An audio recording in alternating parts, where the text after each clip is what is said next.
good afternoon, and welcome to our very last In Conversation. It's been an absolutely fantastic 4 weeks. We've had some amazing guests, but we saved a real treat for the final week. This is the Gluttony story with Daniel, Michael, and Elena Kirschbaum, co-directors of Gluttony, interviewed by Matt Tarrant. And we're going to really dig into the story and the journey that Gluttony's had over the last 11 years. Thank you very much. Thank you, Andy. And this is a pleasure, I'm going to be honest. I mean, to sit next to two friends to talk about your journey, like two people that have had like a massive impact to my life and my career as well. It actually was an honour when I got that email to say, can you come and do this? So it's a pleasure to speak to you both here today. Thanks for the introduction, Andy.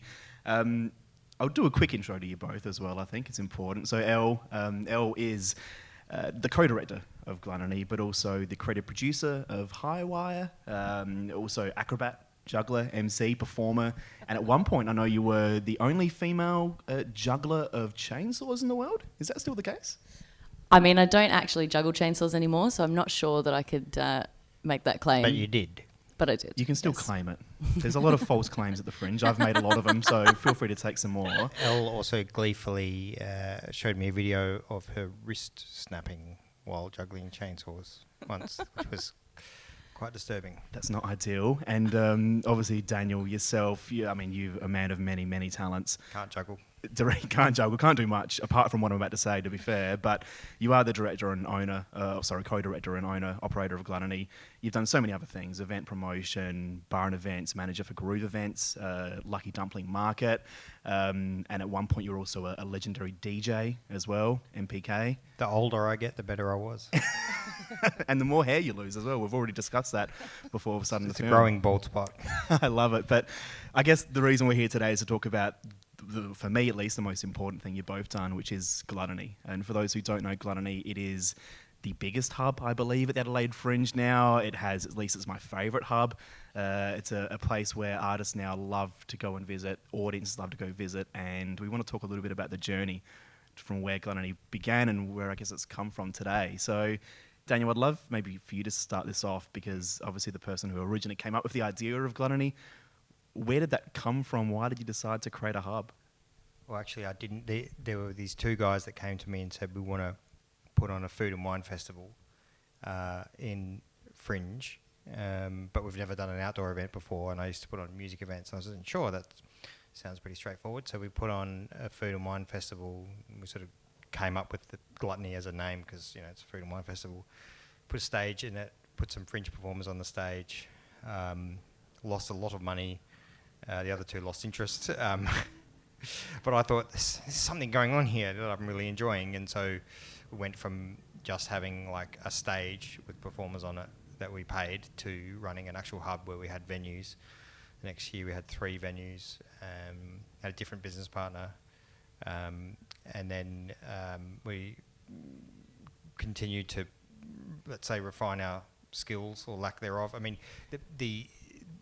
when we did the venues for the first year in 2011, I thought it'll be easier if we just, have shows, and it wasn't. It was much harder. I had to be convinced that we needed a box office the first year. I was like, we just charge people on the door. And I was like, how do you know how many people? Just this whole idea of the way that arts events are ticketed is very different to music promoters. And the other person that I was doing it with at that point, he was also a music promoter, still is. And he lost interest over 2011, 12, 13. Elle came and set up the Bally, which was her tent at that time in 2011. So she kind of worked on it probably more than anyone else except me, I think, at that point. And then in 2014, the other guy had kind of lost interest. And so I kind of said to Elle, do you want to run this thing with me? It's lost money every year. It's heaps of work. It's really stressful. She's like, where do I sign? So away we went. So how did that happen for you, Elle? I mean, obviously starting up a venue in Gluttony, but like when Dan came to you and approached you this, what was your response? Like, how did you feel? I was really excited about it, actually. I mean, my whole career really has been kind of saying yes to projects that I was excited about, or getting excited about an idea, and if it didn't exist yet, then making it happen.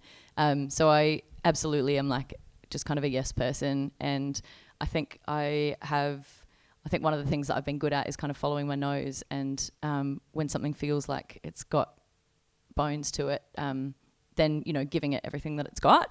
I mean, in 2011, or before 2011, I had the Bally, which is now our smallest venue on site, a little geodesic dome. And I used to travel around with that all over the country to little music and arts festivals, little kind of pop-up music festivals. And the Bally would be the whole package. So we would come with a tent. We'd have a team of people who would set up and pull down the Bally. They were also the performers of the shows. We would take turns doing front of house or tech for each other. So we kind of had this little crew of people who would be traveling around the country doing it. And for whatever reason, I decided in 2010 that I wanted to bring it to Fringe for 2011, and got in contact with Fringe, and they connected me with Daniel and his business partner at the time. So I kind of was there as like an independent operator, but I guess because I am the kind of person that throws myself into things, I was quite involved and, you know, built a really nice relationship with Daniel. And over the next 2 years, kind of had an unofficial role in Gluttony. So while I was not, wasn't a business partner or a co-director at the time, but the second year I was just helping out programming venues, and I guess my background was more in arts and shows and stuff that happened inside tents. I didn't really know anything about running like an outdoor site, and so our skills were really complementary to each other. And I think I just kind of kept going. You wouldn't have known it looking at 2012 because that one was a schmozzle. Yeah, well, look, we had, peaks and troughs, years where we learnt more than others. But I think, after the 2012 festival where there were a lot of issues, I kind of went, let's see what 2013 brings. If 2013, feels like a good festival, then I really want to stay involved in this. And I think, Daniel and I have always gotten along really, really well. We run the business really well together. Our skills are complementary, but we've got very similar kind of ethics and ethos around the way that we want to do things. And I think even though the 2013 festival lost money again to the point that Daniel's other business partner was not interested in staying on board, that for me was the year that there's something in this. There's something in this that I'm really excited by. And so, when Daniel came to me after that festival, that's when I knew that was something that I really wanted to get on board with. At this point, Matt Tarrant would like to tell us that 2013 was the first year that he was in Gluttony. Is that what you were thinking? I'm always thinking about myself, but I wasn't actually thinking that at that point. But I'd love to know what happened in 2012 that made it such a tough year. Was there something particular that stands out, or is it something we can speak to? Or yeah, I actually think that what went wrong in 2012 is what has gone right since then. Not entirely. There were a lot of things that went wrong in 2012, but one of the things, and I think the thing that was the biggest issue, is that in 2012 we decided to go bigger, and ever since then we went bigger because there was drive from the artists. So in 2012 we went, we'll make a bigger site so that we've got, we can offer more things. Whereas every year since then, we've literally said to people, we're not going to get any bigger next year. And then we do. And it's become this running joke because every year we say we're not getting bigger, and every year we get bigger. But actually, since 2012, the growth has always been because so many amazing artists come to us and they go, we want to be in Gluttony. And so then we build venues accordingly. And so our growth is through having the best possible program that we can, and having that drive from the artists. It's never, it's not been about ego. It's been about growing to support the kind of festival that we wanted to run. And I think that is a huge part of why we have been so successful.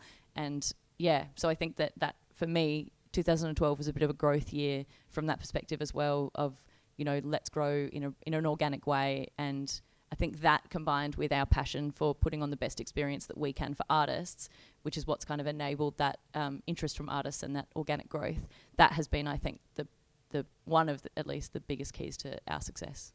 So Dan, what does attract people to Gluttony then? Because especially if we talk about the last 10 or 11 years, there's been a lot of competitors, I guess, in the industry. There's a lot of other hubs, there's a lot of other venues that people can go to, but people do want to come to Gluttony. It's a thing that now people do, and it's why we've grown as much as you have.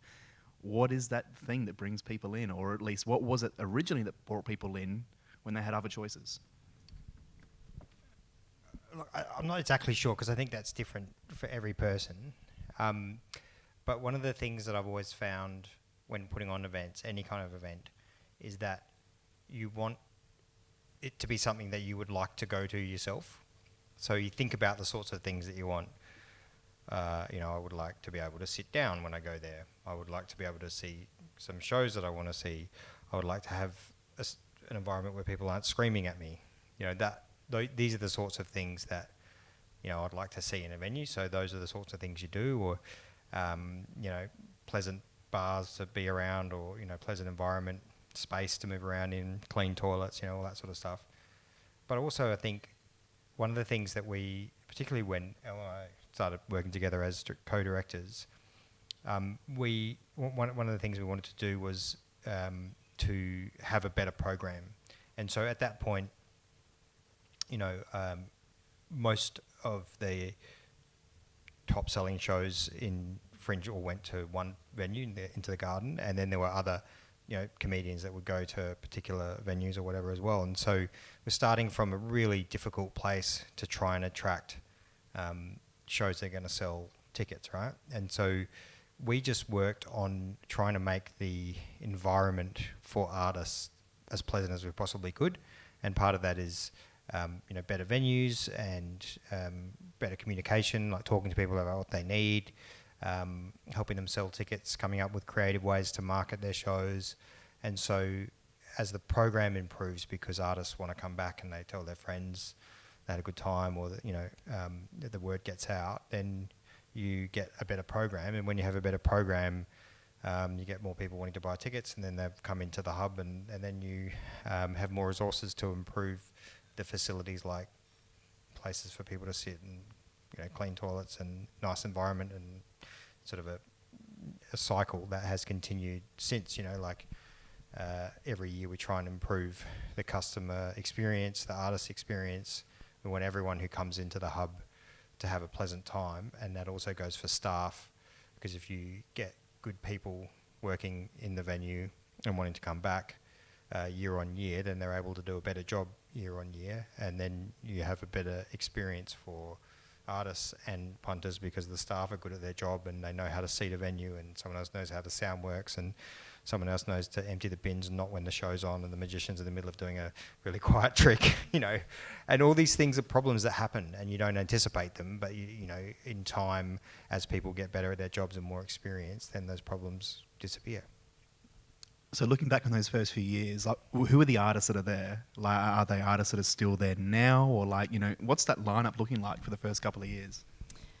I think one of the things that we did deliberately early on is we sought out artists and really sort of tried to invest in them.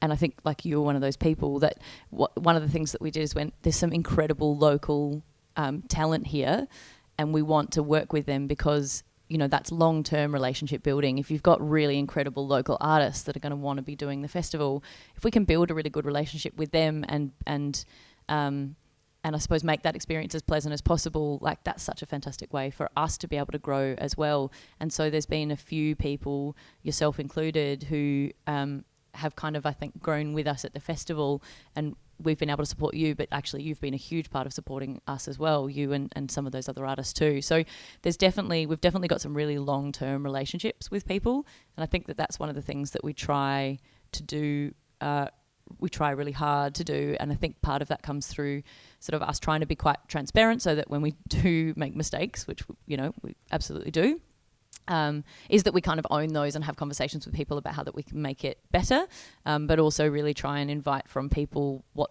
they need. Okay, what kind of a venue are you looking for next year? How can we support you with marketing in a way to make that possible? What are your long-term goals?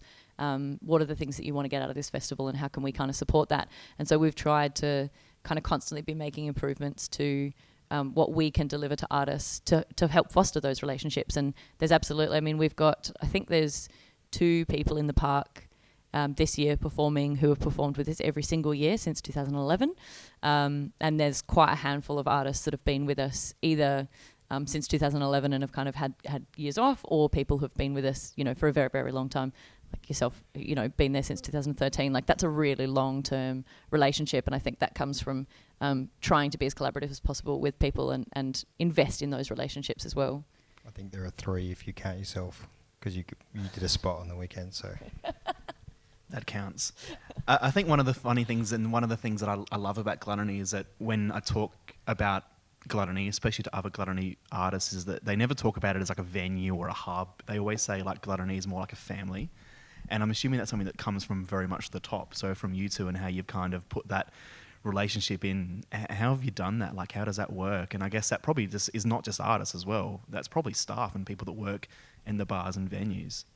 One of the things that we did early on, probably because we were small, but also because we felt that it was the right thing to do, is that we tried to blur the line between artists and staff, because we just wanted it to be a more kind of equal place for everyone, so there wasn't this kind of you're a superstar and you're not. You know, our staff and artist bar is a staff and artist bar, not an artist bar, so that's not always the way that big fringe hubs around the world have done it, but we think that's important because I think it fosters a team building environment. You know, the techs that are in the venue helping the artists and the front of house team that are seating those people in that artist venue, it's important if they all can talk to each other, and sometimes problems can get solved in the artist bar, or situations can get talked out, or people get to know each other better, and then they I'll come and see you in such a venue or whatever. And so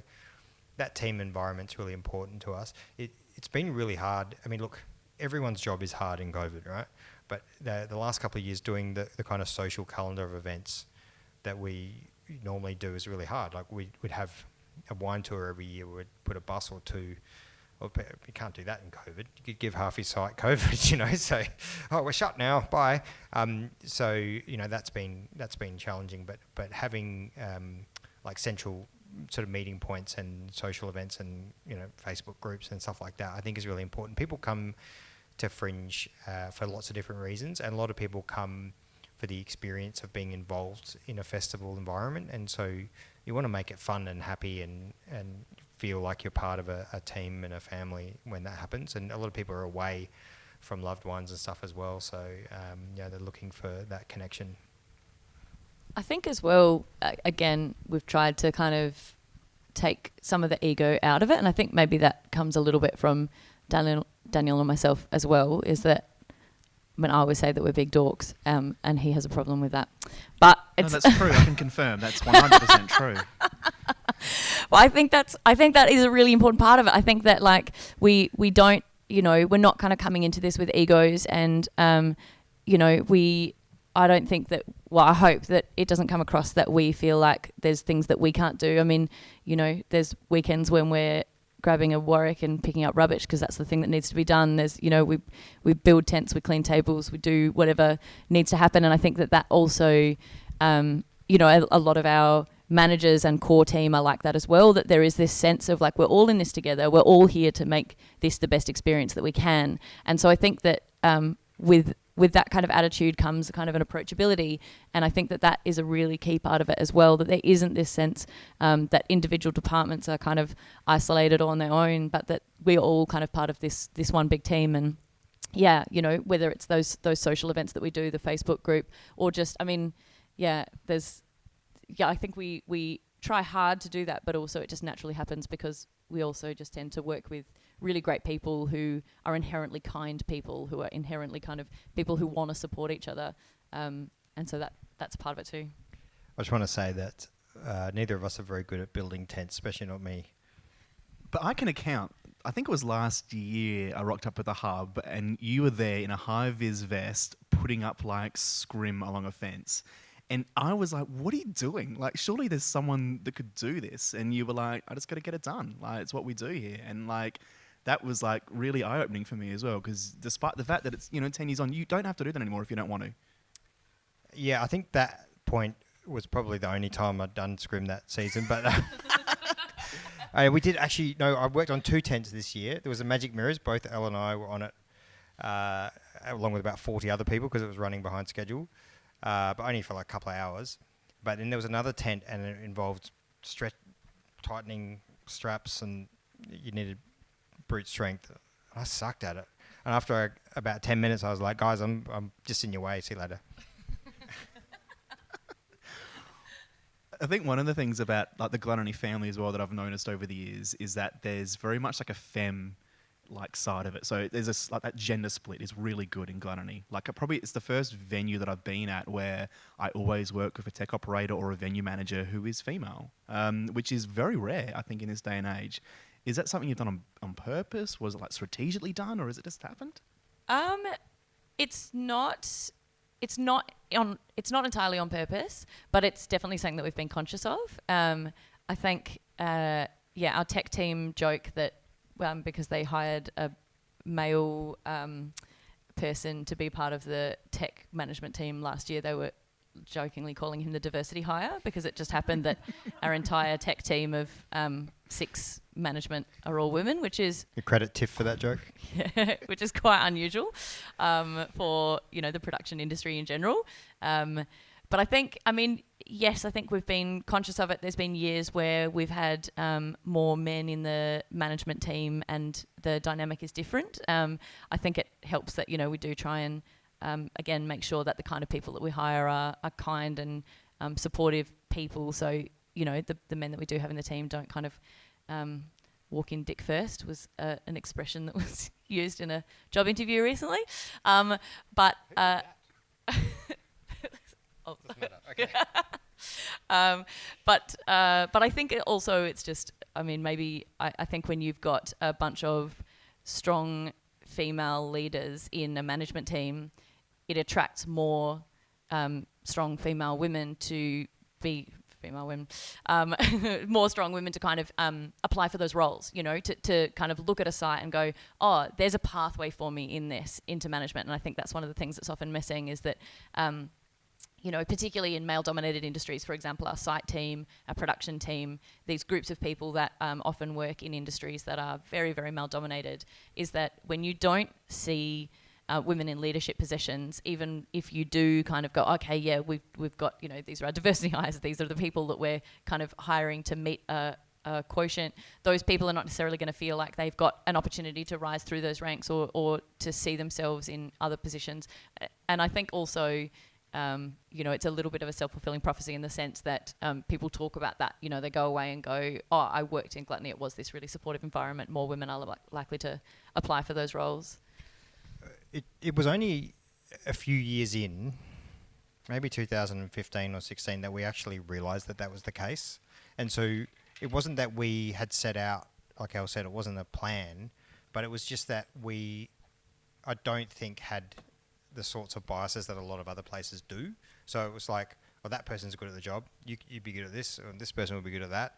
And then we sort of clocked, actually, out of these 6 key staff, 4 of them are women. That's quite unusual. And then we started to realise it, and people started to talk about it. So, like Elle said, when people see that that there's a pathway for them to go into a higher role, then they're probably more likely to be attracted to a place like that. So you get good candidates that are women wanting to come and work there. And so, I think that's worked really well for us. I think particularly when it comes to kind of more unusual roles, like we've got heaps of female riggers, for example. There's been years where all of our riggers have been women, and that's super unusual.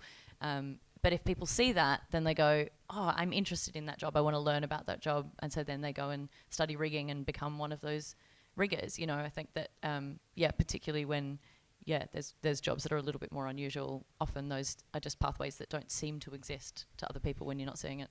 I think most of the challenge for us has been on the other side of the coin, getting men to be in some of the other roles, like front of house. Like some years there's been like 1 man and 30 women in the front of house team. So, just need to encourage some more blokes who want a job in front of house. Maybe that could be my next career pathway. Perhaps we'll see what happens with Magic. We're 11 years in now, I think, 11 years with Gluttony. So many hundreds, probably even thousands of artists that have come through the doors in that time. Obviously, I'm a little biased with who my favourites are. But do you have your own favourites? Are there highlights? It doesn't necessarily have to be the best. We definitely can't. Dude, we can't tell you who our favourites are. No, I think we can sort of. I won't talk about any favourites from this year, but I was actually thinking the other day about some of the artists that we had really early on, and I think it was 2013. We had Boris and Sergey, And so I think there's been a few things like that artists that come through that perhaps never like actually broke through. You know, they didn't get huge sales, they didn't get massive audiences, but like still to this day, that's one of my all-time favourite shows, Boris and Sergei's Vaudevillian Adventure. I never sold any tickets. Didn't sell any tickets. In fact, that's how the wine tour started, because We was took this them on a wine tour. troupe That's of right. 6 the people. puppet one? Is that the Yeah, one? Oh. these 2 little like puppets. I can't remember what the style of puppetry is called. It's a Japanese style of puppetry where it's a tiny puppet about this big that's operated by 3 puppeteers. So it's like unbelievably expressive, because each person is only controlling like 2 parts of the body of this puppet. So like quite unbelievable, and they had an incredible sense of humor. It was this great little dark kind of clowning piece. So yeah, I mean, there's been shows like that have come through that are not, you know, so often I think the favourites are not like the biggest, sparkliest shows, but they're these like beautiful little things. And I think that's another part of why Gluttony does well, is that we don't just get these like super slick kind of tour ready shows through the door, but we also, and again, because we love it, you know, a big part of what we love seeing are these kind of quirky, fringy as hell kind of shows that you know, aren't necessarily going to get huge audiences, but are brilliant shows, and making sure that we've got that diversity of spaces so that we do have tiny little tents where this great quirky bit of fringe theatre has a home alongside of, you know, the big sparkly shiny shows that are going to sell heaps of tickets, because some of those shows are some of the most magical fringe experiences you can have. Big glittery shit show. That was one of those. It was. And what was that? Big glittery shit show. That's what it was called. Okay. Yeah. I don't know if I saw that one. No. Oh, it was gold in a tiny tent. Really great It little was show. raucous. It was 2020. Yeah, and in the parlour with like people stacked on top of each other. The sort of thing that would just be like not allowed at all in COVID. So many people in such a small space.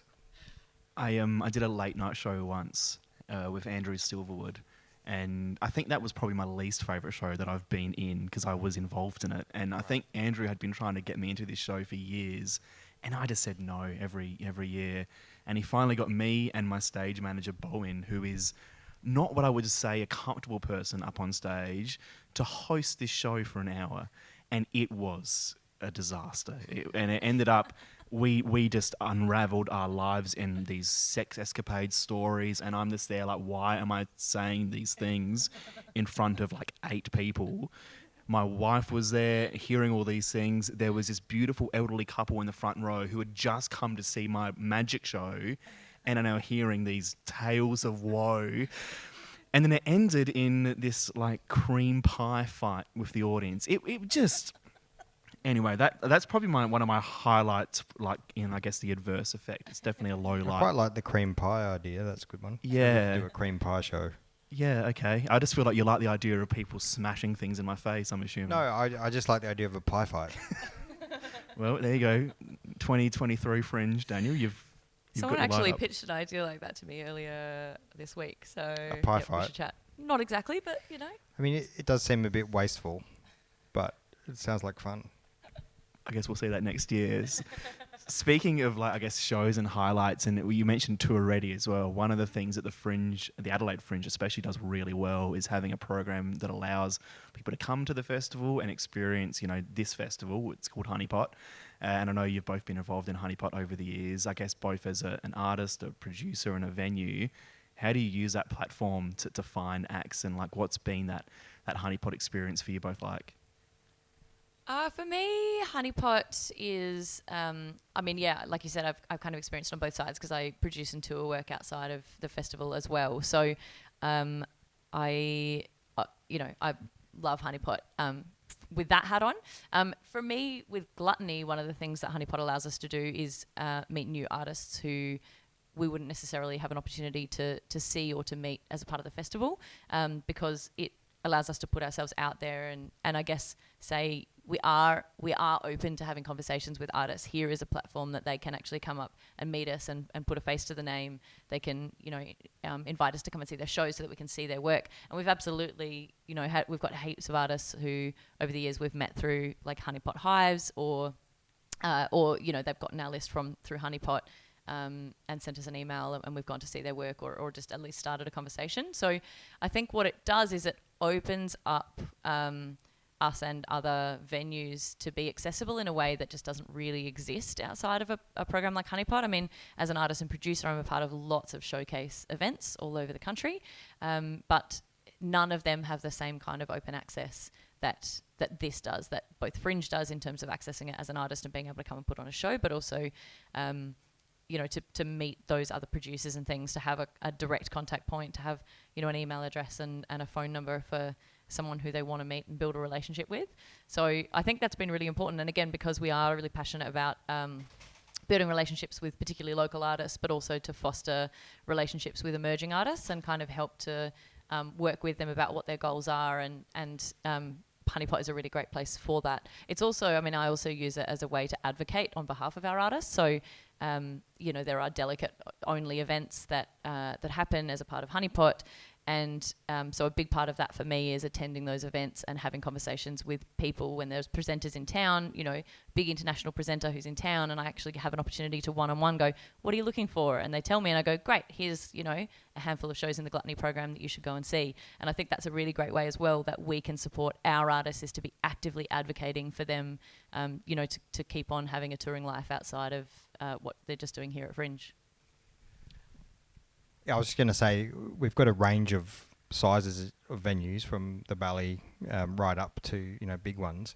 And I don't think many artists start in big venues. That's pretty rare. So most of them start off in, other productions, or they're doing a little show for their first couple of Fringes or whatever. And so it's important to us, like we were talking about before, like establishing relationships with people when they grow with the event. But I can think of at least 2 people that are from Adelaide that are in Gluttony's program this year that I've met over the last couple of years at Honeypot.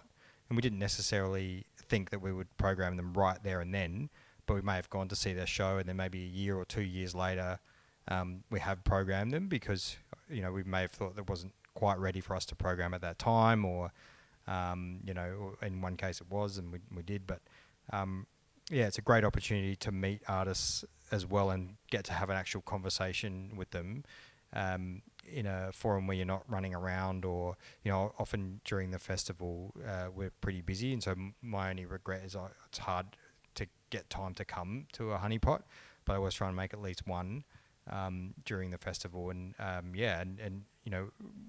sometimes internationals, but it's mostly locals that I find I'm meeting for the first time at them, strangely, even though they may live in the same city, or from the next city over or whatever. It's still a really good opportunity to meet some of those up and coming ones. It happened to me a couple of years ago. I think you mentioned before you sort of promote other shows from inside Gluttony, and there was this South African man by the name of Eddie Kassar, who runs the Jive Cape Town Funny Festival. And I think someone had said to him, you have to go see, Matt Tarrant's show. And he did. And after the show, he came up to me in this beautiful South African accent to say, how much he loved the show, and he'll be in touch. And, I've heard that before, so I may hear from him, but I may not. And then the next night he came to see my show again, and then he came another time throughout the festival, and he came the following year, and there he was again. And it was literally a couple of months later, he emailed and said, hey, we want to fly you over to Cape Town. And, I think we have a very good relationship, but now I've built this really great relationship with Eddie as well, and we still chat all the time. Like, I probably am bothered him, to be honest. I message him all the time to check in to see how he's going, mainly because I want to go back to Cape Town. But, that's a really nice experience to have through this platform and program, and I'm assuming you probably have relationships of a similar nature to other artists. Is that what, outside of the Adelaide Fringe, is that what your year looks like? Are you speaking to other artists? Are you travelling the world in normal circumstances? Not at the moment, but soon. Yeah, it is. We always have, at least one of us will go to Edinburgh Fringe. That's probably the biggest other space that we go to scout work, and that's the best opportunity for us to kind of make relationships in a similar way, but with international artists. So we do go there, and then also, I'm lucky that through my other work I get opportunities to travel quite a lot to other spaces because I do produce and tour work. So there are other festivals that we go to, and also just seeing things, being quite active about seeing things here locally as well, in Adelaide. Like, we kind of often say to artists, we won't necessarily have a chance to see you at Fringe, but let us know if you're doing shows outside of that as well, and we're quite proactive about going to see things whether that's like work in progresses that artists are doing, or whether it's other work that they've got on here. But I think that, you know, what Honeypot offers is very unusual. Even in a space like Edinburgh, they don't have the same kind of curated arts programming marketplace. It's much harder as an artist or producer over in Edinburgh to make the same kind of connections that you can make here. So for us, we go over and we're very proactive about seeking out work, but there isn't that same sort of accessibility to artists over there. So when we do go to places like that, what we tend to be looking for at that point is the very kind of established tour-ready stuff, and we don't really have opportunities to do those kind of long-term relationship building things that we do here. So being through that Honeypot experience here, do you think that helps then when you do this travel and see other shows? Like, do you get to bring any learnings that you've learnt from this Honeypot experience? Is there anything there that you can take across to other festivals? Or is there perhaps other things that other festivals should learn? I mean, in one of the years I was in Edinburgh, there was a pretty good system. In other years, it's been more like being a packet of chips on the beach and seagulls coming at you from everywhere. Like there was one, I remember there was one that I went to, was you, we were both there, and you're like, oh my God, I went to that last week, that's awful. I was like, how bad can it be? And it was just like, oh my God, I was just handing out cards.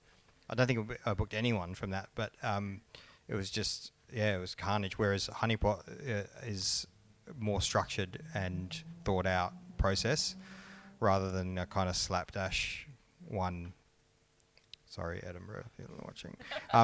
But like, to be fair, Edinburgh is a place we go and to look at work, and we always come back with like top level stuff that goes in big venues. But in terms of grassroots marketplace for artists, they don't really have anything that compares.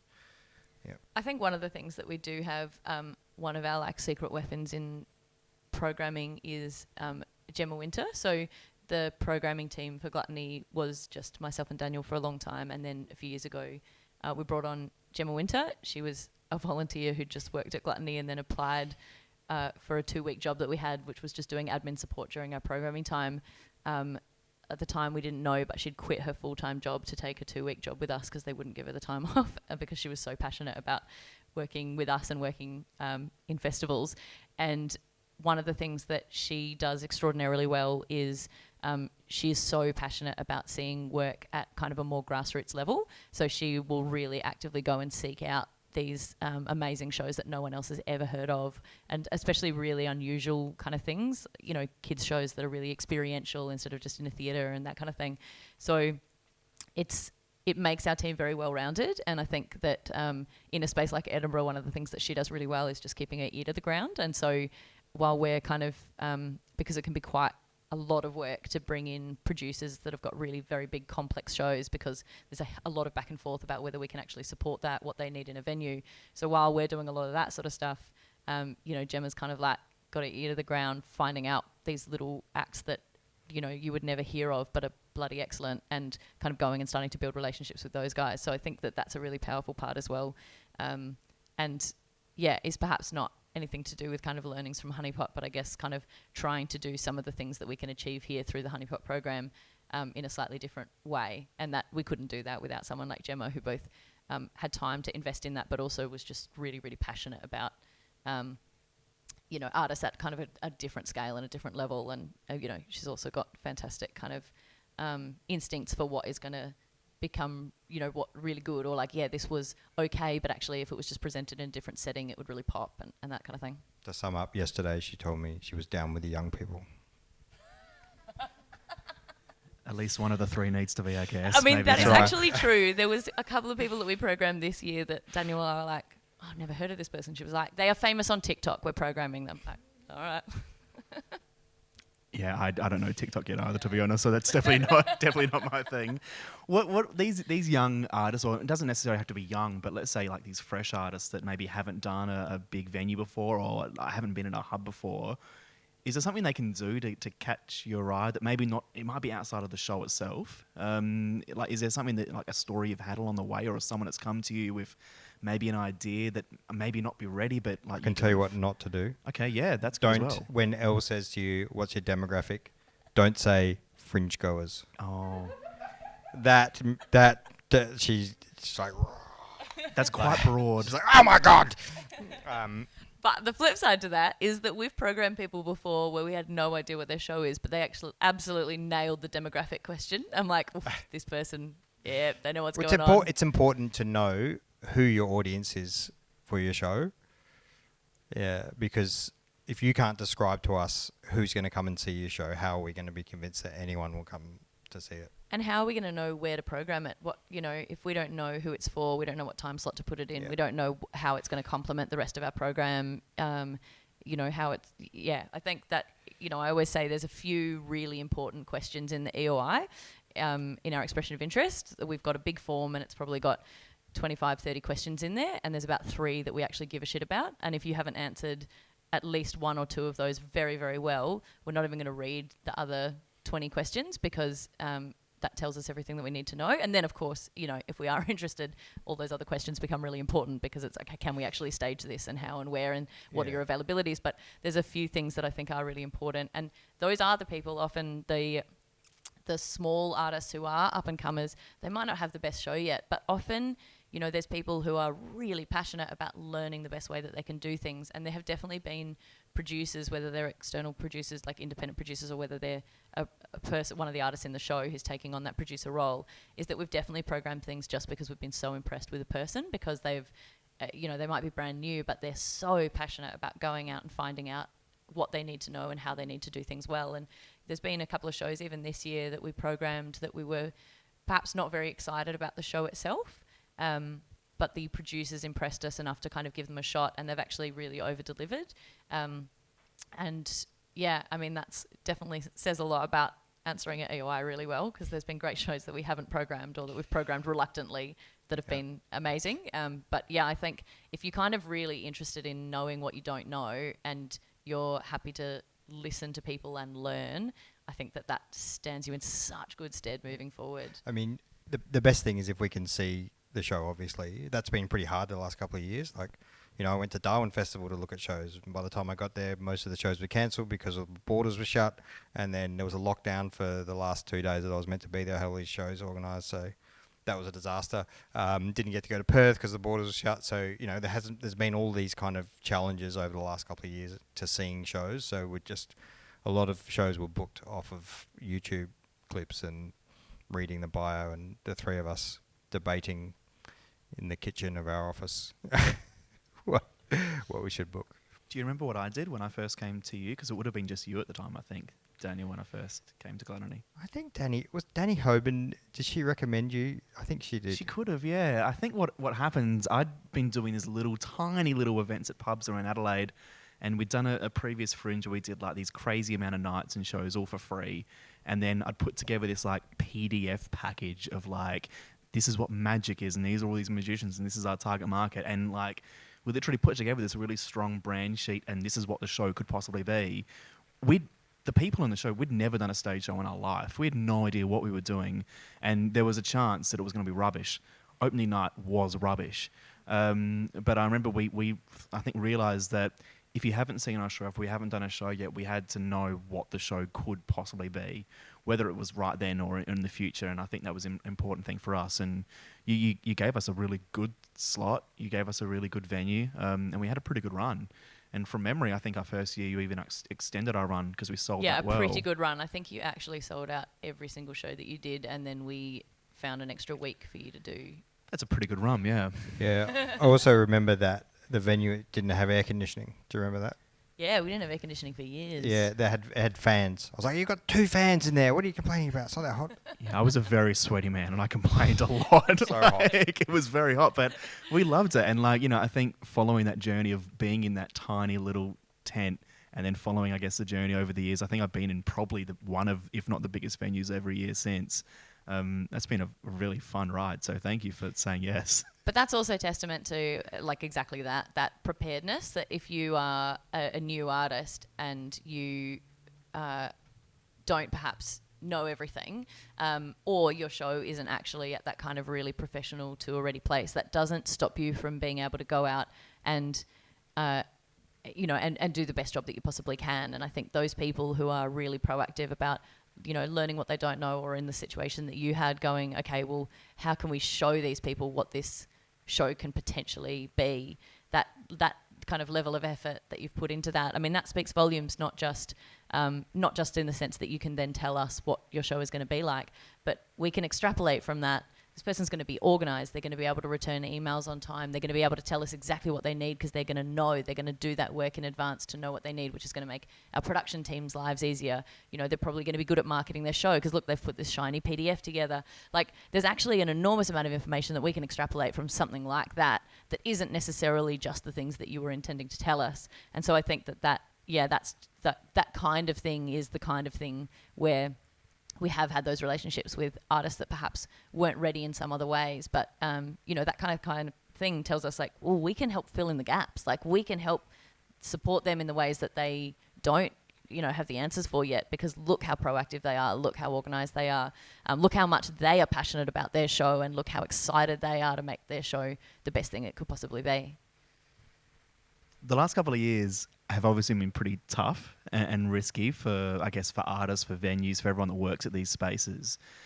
There is a lot of risk at the moment, but also, I guess, in normal years, to putting together an event new like Gluttony, or putting together a show like mine. What's the biggest thing someone can do to be adverse to those risks, to be prepared for when those things come, or like to dodge some of those risks? Invent a universal COVID vaccine. Okay. All right. So if we can get onto that. Yep. It's definitely in the skill set of most artists. I think that knowing that it's going to be hard, being prepared for that, I think is really important. I think there's been people who have been really caught off guard by how much work it was going to be in a COVID year. I think understanding, I mean, I was very upfront with people, having conversations with them in the last 2 years, that this is a gamble. You might win big and you might lose big. You have to be prepared for that walking into it. And for some people, that wasn't right for them. And so we've been, we were very upfront and saying, cool, this is not the year for you. Like, if you don't have the capacity to take on that kind of risk, then absolutely, like, sit this one out and wait till things get a little bit easier. Most people do. Most people were excited to go in for that. If not last year, then this year, or vice versa. But I think that as a producer, you have to, I mean, I know we're so bored of the word pivot, but like, you have to be prepared to be constantly changing what you're doing. We've got shows this year that have had artists that have gone out with COVID, and some of those shows have been terrifically organised. They planned their accommodation in a way that meant that the whole show didn't go down, or they planned their show, or the way that they interacted with each other in backstage space so that the whole show didn't go down. Or they had, a bunch of other artists who were kind of on standby who could get flown in to cover. Not all shows had the capacity for that, even if they were very prepared. So I don't want to kind of say that the people who weren't able to get their show back up and running didn't have that same level of preparedness, but just that ability to pivot, that ability to kind of be constantly adapting what you're doing. I mean, I had a show that was on tour last year, and I literally gave the artists 5 different itineraries for scenario A, B, C, D, E, based on the different borders that were going to potentially close. And, okay, on these dates, you're going to leave for this date if this happens, and that kind of thing. And I think that it takes so much more work to be doing things. It's already a really hard job producing a show, but producing in COVID is next level hard. But then we've also seen some really big wins through it, and that's the kind of crazy thing is that, I mean, last year in particular, this year has been a real struggle in terms of ticket sales for a lot of people. But last year, the handful of people who were able to put on a show last year, who had the had the capability of doing that for whatever reason, financial or mental health, all sorts of things. But the people who were able to cut through and put on a show last year, almost all of them did really well, or certainly inside Gluttony, because the demand was enormous, but you didn't have the supply of kind of the big international shows. You didn't have a lot of the programs were really reduced in some of the other hubs. And so actually, last year, a lot of people had a really fantastic run, a really successful year. So I don't want to it's not all been doom and gloom for artists. There have been those little kind of silver linings, or those little kind of magic moments. I mean, we got tremendously lucky last year that Adelaide Fringe fell right between a couple of pretty major lockdowns and shutdowns in other states, and we kind of had this little magic moment. But it's tough, and it just requires a lot of extra planning and a lot of extra mental fortitude. And I guess it's probably similar in a non-COVID year as well. There's obviously risk as well. What's, I guess, the biggest traditional risk when it comes to putting on a hub like yours, Daniel? Well, you can hear the rain on the roof now. That's a bit of a risk, particularly if it happens on a weekend. It's one of the reasons why it's in our DNA to want to get the best shows and sell tickets to shows. But when people have bought a ticket, at least they're coming to the hub.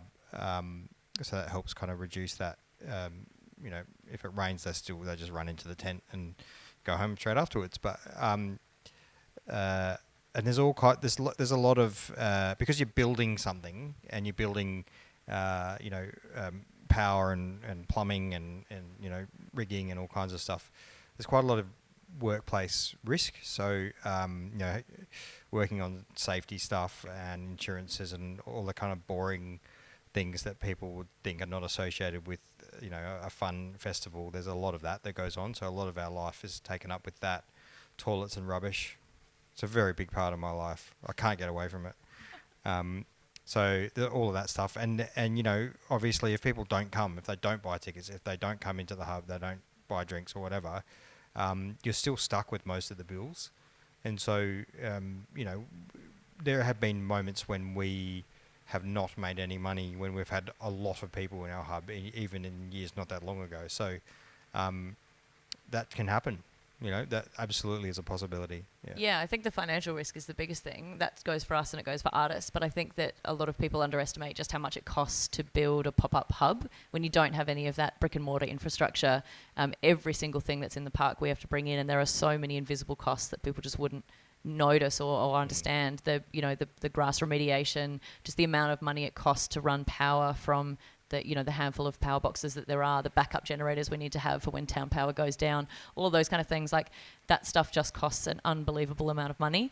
And because we decided a few years ago that the thing that we were really passionate about was running the best possible arts festival that we could, so we weren't going to have anything that was going to compromise that. So our entire park is focused on the venues and the artists and the shows. And so, one of the things is that we can have years where there's heaps of people coming through the doors, but we've just put on tents that are too expensive because the shows had really specific requirements and those particular shows didn't sell enough tickets. So really the financial risk is the biggest one for us. I mean, we've gotten bigger every year and, but there's still years that we don't make money. There were many, many, many years where Daniel and I never paid ourselves a cent because we just couldn't afford to. And so it's about kind of getting those balances right as well, because the financial risk for it is really huge, and it's big wins and big losses really in our industry. And so I think just and hopefully as we go on 11 years and then into the future, is that we get better at getting those mixes right. But there's a lot of very unpredictable things that can happen, and it's not just rain, but also windy days, also really hot days, all of those sorts of things, or cold nights, where people go and see a show and then they just go home straight afterwards and they don't have a bite to eat or they don't have a drink. Yeah, I think wind is the most terrifying thing on a site full of tents. Like, extreme wind is bad, very bad. Fences and tents collapsing, and it's not a good time. Yeah, I do remember a few nights where wind and rain have caused havoc in some of my shows. There was one a year where the venue was literally collapsing the last night of Fringe in the rain, and we were out the back literally poking the roof of this tent to try to get the water to flow off, and it was fun. We found a turtle, I believe there was, in the venue as well. 2014, that was during Bump-In, where before they cleared out the creek of natural foliage. There used to be snakes and various reptiles living in there. There was a turtle that had escaped a flood. It was the year, I think the garden had flooded and the Fringe Club had flooded, and the turtle had escaped to the creek up to the little Gluttony on East Terrace there. And we found it under the stage, 2014, I reckon that was. Got a photo of that. I think as being an artist who has suffered from venues that have struggled in the past and venues that have gone under, in that situation, I've missed out. We obviously had a lot of money taken from one of our seasons over in Perth one year. And I think you talk about how you've had years where you haven't made money. I guess the one thing I can say is that I've never heard anyone, any supplier, any artist say, "Hey, Gluttony didn't pay us," and I think that's mad respect. We've always paid people. We've never gone into debt. We've just no, that it's been a while since we haven't paid ourselves. Yeah. But but but there's lean years and there's years where it kind of works out better, and I think that we have to kind of use those years that it works out better to kind of cover off those lean years. And I think 2017 was the last proper train wreck. Yeah. We're coming to the end of this chat almost. So I really want to touch on like where Gluttony is at today. Like, how does that park look for someone that hasn't been there this year, or hasn't been in the last couple of years since you were a tiny little food venue with a stage? Where are you at now, Daniel? Like, what does that look like? What does the venue look like?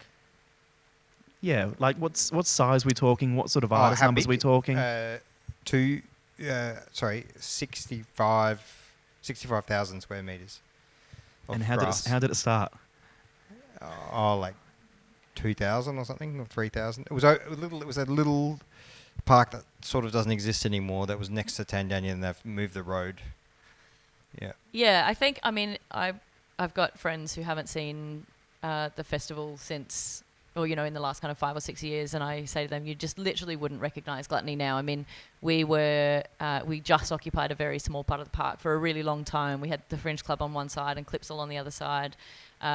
Being able to kind of expand into that whole park. I mean, one of the bits of feedback that I've had this year is just how fantastic Gluttony looks, which is absolutely testament to our incredible team of people who, do the site design and also the decor and things. But a big part of that is just being able to kind of relax out a little bit, move tents a little bit further away from each other so you don't have that sound bleed. And so that as audiences, it's a really pleasant place to kind of walk in. There's ample seating kind of in every direction. And that's one of the things that makes being able to spread out a little bit more so fantastic, is that we can put on more shows and more venues and things, but also just make the whole experience kind of more fun and more pleasant for the audience. I mean, now being able to, the lake being incorporated into our site and things, and being able to do the Borealis exhibition, there's all of these extra things that we can kind of do with that big space that makes it really exciting. And I think, again, not kind of trying to grow through ego, but trying to grow through artists coming to us. And I mean, it's a joke that we kind of say these are all the venues we're going to have this year, and then we do programming, and then we come to our team and go, can we fit one more venue? I think I've just programmed another venue accidentally. Can you just pop that in somewhere for us? And yeah, I think that comes from that demand of artists. And so I think we've got 14 venues in the park this year, and ranging from kind of 60, 80 seat venues right up to the 1,200 seat mower. Well, one of the things that drives that, though, is, you're talking about that family atmosphere. There's a lot of people that we really want to program. And so even if we've got heaps of other shows that are taking the slots that those people might go in, sometimes we'll be like, well, we need to program this person, and this person, and we don't have any slots. We're going to have to add a venue. And then we debate whether or not we can do that. And then another show comes in, we're like, well, we're definitely going to have to have a venue now, And so this year, Elle always blames me for adding venues, but she added at least one this year. Maybe two? Maybe two. Yeah. So it's not always me, it's sometimes her. You're both to blame. For making Gluttony what it is today, I think. And I mean, I guess the cool thing is that there's artists that have grown with it as well. I mean, I can only speak from my account, but I know when I did my first year at the Gluttony at the Adelaide Fringe, it was like 100 and something seats. And this year we were in like a 1,300 seat venue. 1,500, yeah. We hope to sell it out. You did tell me before that you rubbed it in that I didn't. But there's always next year, I guess. So that's right. We've got that room. Says the man who's retired from Magic, right? Yeah, well, I seem to retire every year. I'm the John Farnham of Adelaide Fringe and Magic. We've got 30 seconds. What's next for Gluttony? Well, Gluttony Encore Week. We added an extra week because we didn't have enough punishment. We also actually are doing a little season in Melbourne. We've collaborated with a local council that I've got a really good working relationship with, and they love Gluttony so much they wanted a taste of that in their kind of council area. So we're doing a collaboration with the Maroondah Council out and setting up one venue for 1 week in Croydon Park that's kind of a taste of Adelaide Fringe. So we've kind of picked a bunch of shows that we thought would suit their demographic and also is really representative of our program, and taking it there. So I think, for us, I mean, we do a few other events throughout the year as well, but I think that the Gluttony brand is something that we're just so proud of and excited by. And I think the fact with our little encore week and our Gluttony on Tour season are ways that we can kind of continue to expand on what we're doing and I guess work creatively and collaboratively with other people to kind of make the most of I mean, this festival is the best festival in the world, and this time of year is the best time of year to be here and doing it. I think, you know, if we could be doing this, find ways of doing this all year round. I mean, our staff would probably hate us, but you know, but I think we would do it. There's something so special and magical about this. Yeah, I think the challenge for us is finding enough work to keep the best people all year round, because not everyone wants that, but generally speaking, most people want to have the financial stability of full-time work, or at least a 6-month contract or something. And to be able to do that, we need more than just Fringe. So we do, obviously, Gluttony does Lucky Dumpling Market as well, which helps, but we probably need one more event of that scale somewhere else in the year to be able to round out the year and have enough work for people to do all year round. April's not ideal because it's right next to when everyone's really busy and exhausted, but if we could do a quarter size or third size Gluttony at some point in November or July or somewhere in Darwin or stay tuned. Cairns, I don't know. Somewhere where it's warm. I think finding out that I wasn't invited to the Melbourne tour is probably a good place to end this conversation. We can carry the chat after the cameras have gone. But it's been an absolute pleasure to have you both here and to chat. I really love hearing the journey, and it's honestly been my absolute pleasure to work with you over the last few years. So thanks for the chat today, and thanks for everything you do for the Fringe. Yeah, most awarded magician in Adelaide Fringe history, Matt Tarrant. Thanks, mate.